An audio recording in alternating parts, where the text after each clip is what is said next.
انجیلی media میں ایک بار پھر سب کو خوش آمدید۔ آج کا یہ ویڈیو ہمارے ایک پچھلے ویڈیو جو کہ انجیل برناباس کے حوالے سے اپلوڈ کیا گیا تھا اسی کی یہ دوسری کڑی ہے، اسی کا یہ دوسرا حصہ ہے۔ پہلے حصے میں ڈاکٹر اختر انجیلی نے انجیل برناباس کے حوالے سے چند اہم باتیں بیان کی، یعنی کہ یہ انجیل کب لکھی گئی اور اس کا لکھنے والا جس کے نام سے یہ منسوب کی گئی ہے برناباس، کیا وہ واقعی خدا یسوع مسیح کے 12 شاگردوں میں سے ایک تھے یا یہ برناباس کوئی اور ہے۔ تو انہوں نے اس کے حوالے سے اپنے دلائل پیش کیے کہ یہ انجیل برناباس کس طرح سے اصل انجیل نہیں ہے اور اس سے 4 اناجیل مقدسہ کے ساتھ کیوں شامل نہیں کیا گیا۔ آج ہم اسی سلسلے کو آگے بڑھاتے ہوئے دیکھیں گے کہ وہ کون سی ایسی چیزیں ہیں جو اس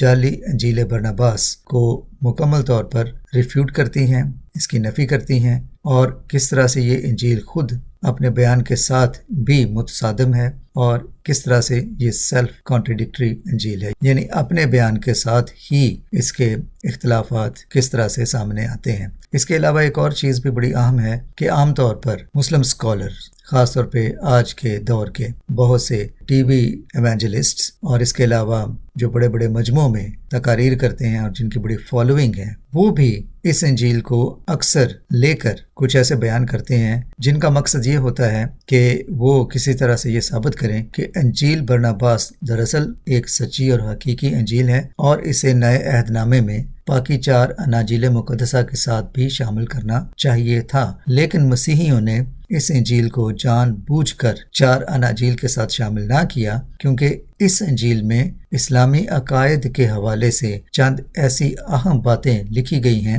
جنہیں مسیحی جان بوجھ کر چھپانا چاہتے ہیں، یعنی کہ ان کے کہنے کے مطابق انجیل برناباس میں خدا یسوع مسیح نے خود اپنے الفاظ میں اپنی زبان سے پیغمبر اسلام نبی علیہ السلام کے حوالے سے بیان کیا کہ میرے بعد وہ تشریف لائیں گے اور وہ اسلام کی منادی کریں گے۔ ان اسکالرز کے مطابق خدا یسوع مسیح نے نبی علیہ السلام کا نام لے کر انجیل برناباس میں ان کا ذکر کیا ہے کہ میرے بعد وہ تشریف لائیں گے۔ اس کے علاوہ یہ اسلامی اسکالرز خدا یسوع مسیح کے مصلوب ہونے کے کل واقعے کی نفی کرتے ہیں، کیونکہ وہ کہتے ہیں کہ انجیل برناباس کے مطابق خدا یسوع مسیح کو صلیب دیا ہی نہیں گیا تھا، اور اسلامی عقیدے کے عین مطابق انجیل برناباس بھی یہی کہتی ہے کہ خدا یسوع مسیح کی جگہ کسی اور کو، یعنی کہ اس کی شکل بدل دی گئی اور وہ خدا یسوع مسیح کی طرح ہی دکھائی دینے لگا، اور رومیوں نے اور یہودیوں نے خدا یسوع مسیح کی جگہ مصلوب کر دیا۔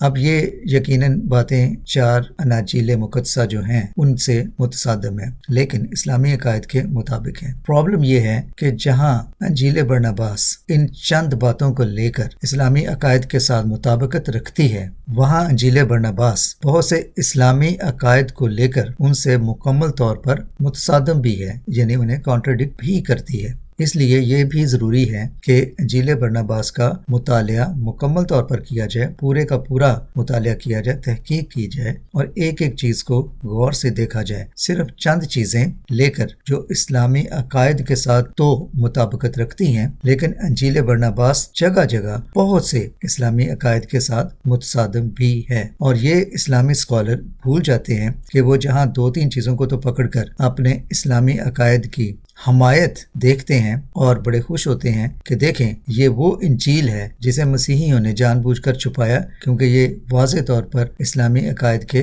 ساتھ مطابقت رکھتی ہے اور یہ باقی 4 اناجیل کی صریحاً نفی کرتی ہے۔ لیکن وہ یہ بھول جاتے ہیں کہ اگر پوری کے پوری انجیل برناباس کو پڑھا جائے تو بہت سی باتیں ایسی ہیں جو دیگر اسلامی عقائد کے ساتھ صریحاً متصادم ہیں۔ مثال کے طور پر اسلامی عقیدے کے مطابق 7 آسمان ہیں، انجیل برناباس کے مطابق 9 آسمان ہیں۔ اس کے علاوہ سورہ مریم میں خدا یسوع مسیح یا اسلامی عقیدے کے مطابق حضرت عیسیٰ علیہ السلام کی پیدائش کے حوالے سے جو واقعات درج ہیں وہ انجیل برناباس سے متصادم ہیں۔ اس کے علاوہ ایک اور بڑی اہم بات یہ ہے کہ قرآن شریف کے مطابق، اسلامی عقائد کے مطابق خدا یسوع مسیح کو اسلامی عقائد میں بھی مسیح، مسیحا، نجات دینے والا کہا گیا ہے، لیکن انجیل برناباس میں خدا یسوع مسیح خود کو مسیح کہلوانے سے منکر ہیں۔ وہ اس بات کی خود نفی کرتے ہیں کہ میں مسیح ہوں۔ 2 بار انجیل برناباس میں خدا یسوع مسیح مسیحا ہونے کے انکاری ہیں۔ لیکن دلچسپ بات یہ بھی ہے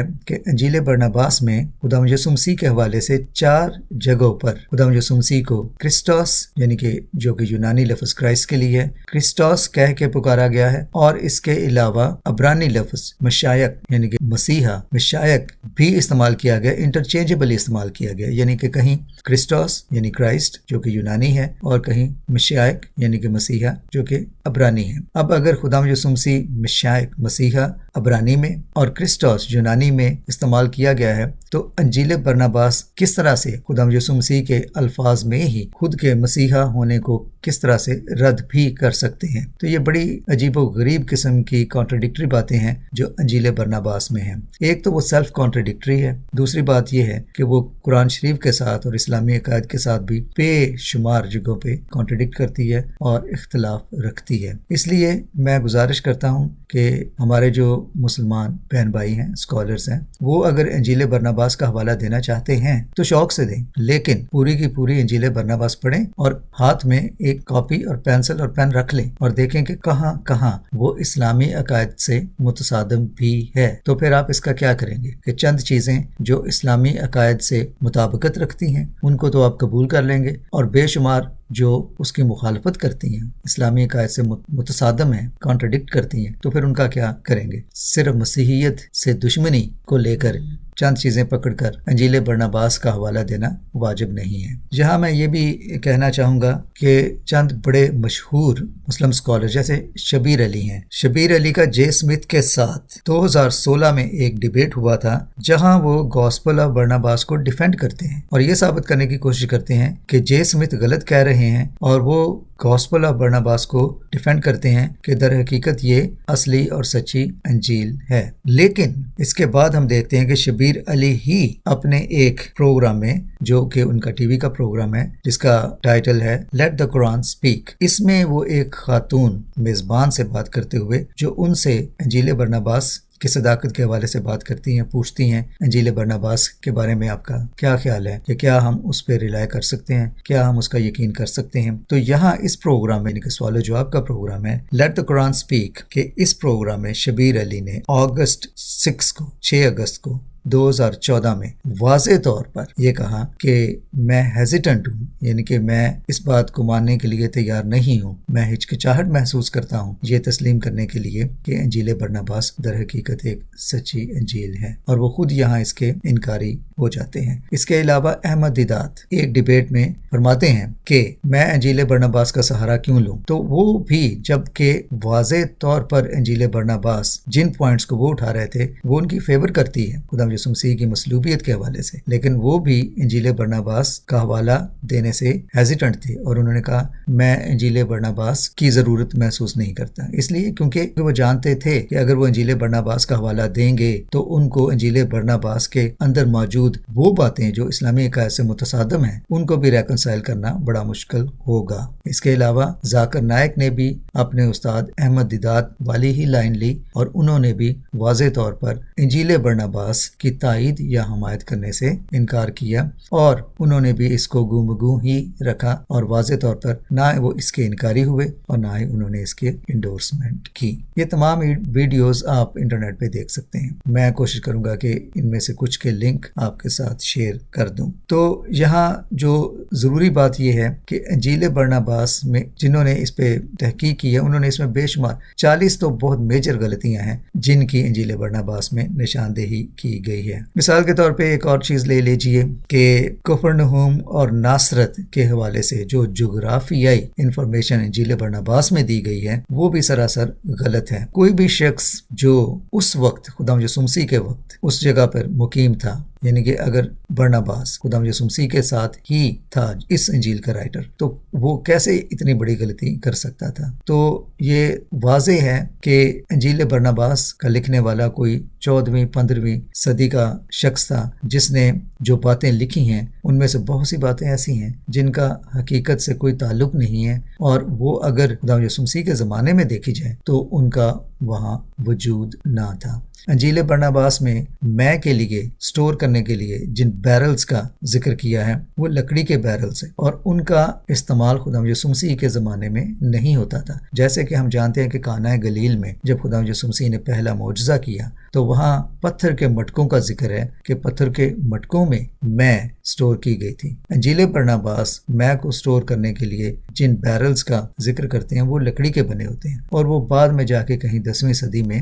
آتے ہیں، اور ان کا وجود فلسطین میں اس وقت نہ تھا، بلکہ اس وقت پتھر کے مٹکوں میں پانی یا میں کو رکھا جاتا تھا۔ یہ چند ایک چیزیں ہیں جو میں بیان کر رہا ہوں، اس کے علاوہ اور بہت سی چیزیں ہیں۔ انجیل برناباس جن عقائد کا خاص طور پہ اسلامی عقائد سے جہاں وہ متصادم ہیں، ان میں سے چند موضوع یہ ہیں، یعنی کہ جہنم، خدا کی عدالت، مینوشی، ایک سے زائد شادیاں، ابلیس کے حوالے سے انبیاء کرام کی کئی کہانیاں جو انجیل برناباس میں ہیں وہ بھی اسلامی عقائد سے متصادم ہیں، قربانی کے حوالے سے جو اسلامی تعلیمات ہیں ان سے بھی انجیل برناباس متصادم ہے۔ اس کے علاوہ اور بہت سی چیزیں ہیں جن کا میں تفصیل سے یہاں ذکر نہیں کر سکتا، لیکن بہت سے ایسے اسلامی عقائد ہیں جو انجیل برناباس سے متصادم ہیں، اور انجیل برناباس کی تعلیم ان کے ساتھ ذرا بھی مطابقت نہیں رکھتی۔ اس لیے میں اپنے مسلمان بہنوں بھائیوں سے درخواست کرتا ہوں کہ اگر آپ انجیل برناباس کا حوالہ دینا چاہتے ہیں مسیحیوں کو اور مسیحیت کو جھٹلانے کے لیے، تو پھر اسے پورے کے پورا پڑھیں اور یہ دیکھیں کہ یہ کہاں پھر اسلامی عقائد کو بھی کانٹرڈکٹ کرتی ہے۔ اس کو لے کر جوش میں آ جانا، جیسے کہ اردو ڈائری والے نے اپنا تھم نیل بنایا اور لکھا کہ 1500 سال پہلی ایک انجیل دریافت ہوئی ہے جس نے مسیحیت کو ہلا کر رکھ دیا ہے۔ تو بھائی یہ تو چیزیں بہت پہلے کی ہیں، کوئی نئی چیز نہیں ہے، کوئی نئی بات کریں۔ انجیل برناباس کو تو مکمل طور پہ ریفیوٹ کیا جا چکا ہے،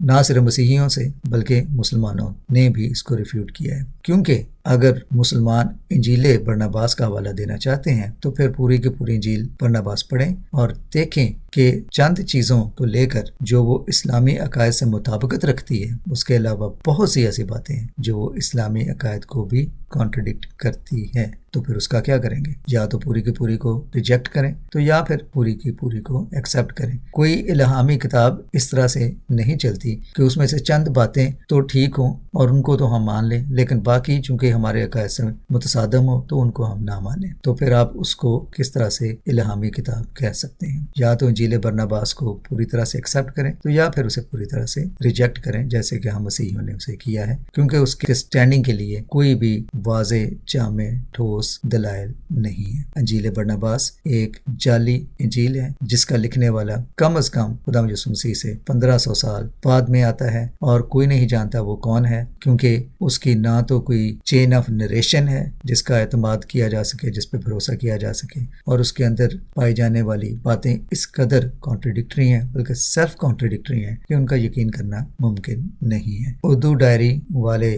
صاحب سے جو وہ اپنا ویڈیو چینل یوٹیوب پہ چلاتے ہیں، میں یہی کہوں گا کہ اس طرح کی سنسنی پھیلانے سے بہتر ہے کہ آپ پوری طرح سے اسٹڈی کیا کریں، مطالعہ کیا کریں۔ ضروری نہیں ہے کہ صرف ویورشپ لینے کے لیے اس طرح کی سنسنی خیز ویڈیوز بنا کر، تھم نیل بنا کر، ٹائٹل بنا کر لوگوں کی توجہ اٹریکٹ کر لیں اور آپ کی ویورشپ جو ہے وہ بڑھتی رہے۔ یہ کوئی ایکیڈیمک ایکسرسائز نہیں ہے، تعلیم یافتہ لوگ اس طرح نہیں کرتے۔ ایکیڈیمک ایکسرسائز یہ ہے کہ آپ اسے مکمل طور پر پڑھیں اور دیکھیں کہ اس کے اندر جو باتیں ہیں وہ کس قدر حقائق پر مبنی ہیں، جغرافیائی حقائق، تاریخی حقائق، تھیولوجیکل حقائق، چاہے وہ اسلامی تھیولوجی ہو چاہے وہ کرسچن تھیولوجی ہو۔ تو یہ کوئی تعلیمی یا ایکیڈیمک کارنامہ نہیں ہے، بلکہ یہ نہایت ہی گمراہ کن طریقہ ہے لوگوں کو بیوقوف بنانے کا اور اپنی ویورشپ بڑھانے کا۔ مسیحیوں سے بھی گزارش ہے کہ اگر آپ انجیل برناباس کو پڑھیں تو آپ دوسری اناجیل کے ساتھ کمپیئر کر کے پڑھیں اور دیکھیں کہ وہ کس قدر تاریخی لحاظ سے، جغرافیائی لحاظ سے،